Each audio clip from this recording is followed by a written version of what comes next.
If you're a maintenance supervisor for a commercial property, you've had to deal with everything from leaky faucets to flickering light bulbs. But nothing's worse than that ancient boiler that's lived in the building since the day it was built, 50 years ago. It's enough to make anyone lose their cool. That's where Grainger comes in. With industrial-grade products and dependable fast delivery, Grainger can help with any challenge, from worn-out components to everyday necessities. Call, click Grainger.com, or just stop by. Grainger, for the ones who get it done. Olá, esse é o Monte Bravo Cast, o podcast da Monte Bravo Corretora. Eu sou o Thiago e esse é o Informe Semanal de 14 de outubro de 2024.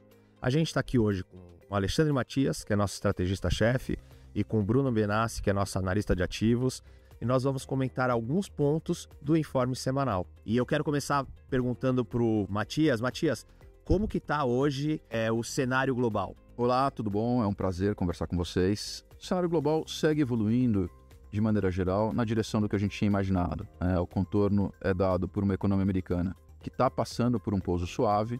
A inflação, gradualmente, está indo em direção à meta de 2%. Isso permite ao Fed continuar cortando.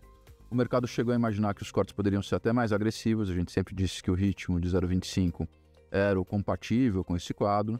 E aí, com os dados mais recentes, os discursos dos diretores, a precificação do mercado veio conjunta do que a gente está vendo. Então, o mercado agora está precificando uma sequência longa de cortes de 25.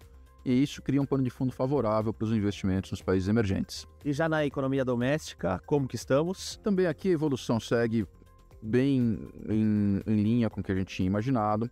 A inflação foi um pouquinho mais alta, mas nada que altere substancialmente o quadro. Isso já estava na conta, especialmente por conta da pressão dos preços de energia elétrica com a bandeira vermelha 1 no mês passado. E agora isso deve se repetir esse mês com a bandeira vermelha 2. Mas a gente está num contexto em que os problemas fiscais, as falas do governo, as falas do presidente Lula falando sobre a isenção para quem ganha acima de R$5 mil no imposto de renda, na questão do gás, enfim, tudo que representa gasto ganha uma atração enorme. E a gente não vê como contrapartida uma recuperação de receitas, que é sempre difícil, e muito menos alguma conversa de redução de despesas, que seria o ideal. Então o risco fiscal tem permanecido alto, o câmbio tem permanecido mais depreciado do que a gente imaginava. O câmbio chegou a testar ali 5,40, 5,45, voltou para 5,65, e a gente está preocupado porque, se continua nessa direção, o risco do Banco Central ter que ir além dos 12% que a gente tem no cenário base vai aumentando. De qualquer forma, tem muita água para rolar até janeiro, né, que seria o aumento de 25 para fechar no 12%. Então, a gente ainda tem expectativa de que as coisas evoluam favoravelmente. Agora, Matias Benassi, o que esse cenário impacta no mercado de ativos? Quando a gente olha o cenário global, a gente viu a curva americana se deslocar para cima, o juros de 10 anos subiu de 3,60 a 2 semanas para alguma coisa em torno de 4,10 agora. Acho que esse ajuste já está processado, né? O mercado de ações lá continua subindo, testando novos níveis recordes. Então, o quadro global é um quadro de apetite para risco, né? Um quadro de apetite para risco que está um pouco menos brilhante por conta dos riscos geopolíticos. A gente tem a questão do Israel e Irã no Oriente, e a gente tem a eleição americana no dia 5 de novembro, segurando um pouco os fluxos. De qualquer forma, esse quadro é um quadro que é promissor em termos de apetite para risco para países emergentes, em especial o Brasil. Aqui, o problema é que o fiscal continua atrapalhando muito, né? Então, a gente teve uma abertura da curva, a gente tem um quadro construtivo, então a gente vê essa abertura da curva como uma oportunidade. A gente acha que é bom aumentar as posições em pré-fixado, em pós-fixado, indexado à inflação. Os prêmios estão gordos, as taxas estão elevadas. São taxas que, historicamente, quando você aplica nesse nível de taxa, por exemplo, as NTNBs mais longas, em torno de 6,5%, você espera 2 ou 3 anos e, muito dificilmente, ao longo da história, quem aplica nesse patamar perdeu dinheiro no Brasil. Então, é um cenário bastante alvissareiro. Agora, eu acho que vale a pena explicar um pouquinho como isso impacta os mercados de fundo imobiliário e os mercados de ações. Acho que o Benassi tem algumas coisas interessantes para falar. Vamos lá.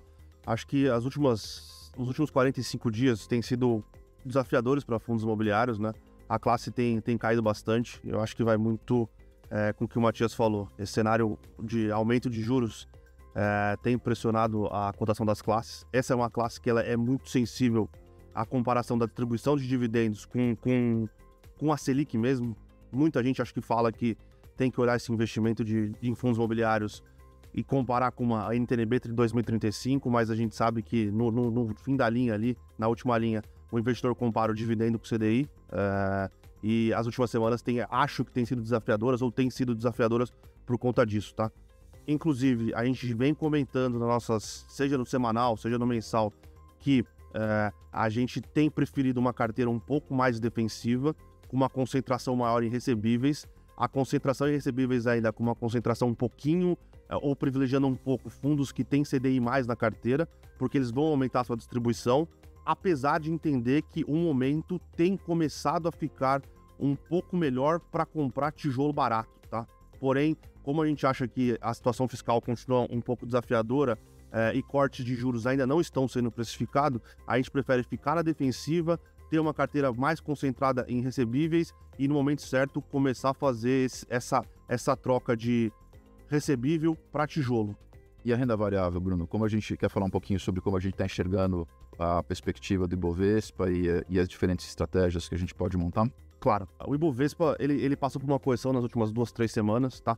A gente continua com uma visão ligeiramente otimista, pensando na parte de fluxo, né? Que a gente espera que destrave com a eleição nos Estados Unidos e com os estímulos da China, né? Lembrando que Bolsa Brasil, querendo ou não, tem um grau de correlação bastante elevada com o estímulo chinês. Aí você pega Vale, Cosan, CSN. Então, a gente tem uma visão ligeiramente otimista por conta disso. Porém, como a gente tem comentado a parte de riscos fiscais, a gente tem preferido manter exposição em posições que se beneficiam de fluxo.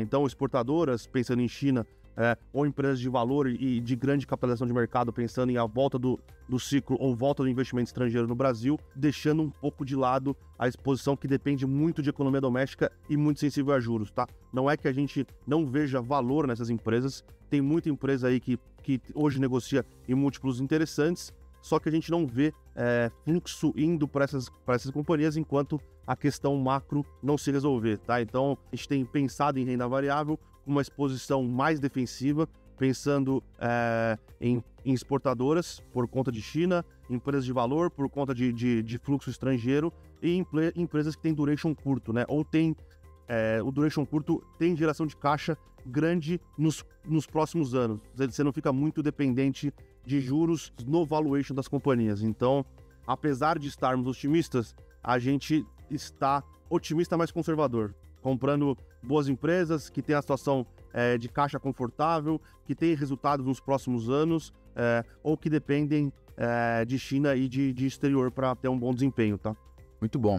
Eu acho que para concluir, fica a mensagem de que, justamente porque a gente está tendo essa tensão com relação ao fiscal, esse nível de incerteza, com os riscos geopolíticos segurando um movimento de fluxo mais intenso, a gente entende que é uma boa oportunidade para agregar posições de risco. No fundo, a gente está olhando para os próximos 3 meses e 6 meses como 2 rodadas que podem levar a Bolsa a subir 10% daqui para o final do ano, chegando perto dos 145 mil pontos, 150 mil pontos.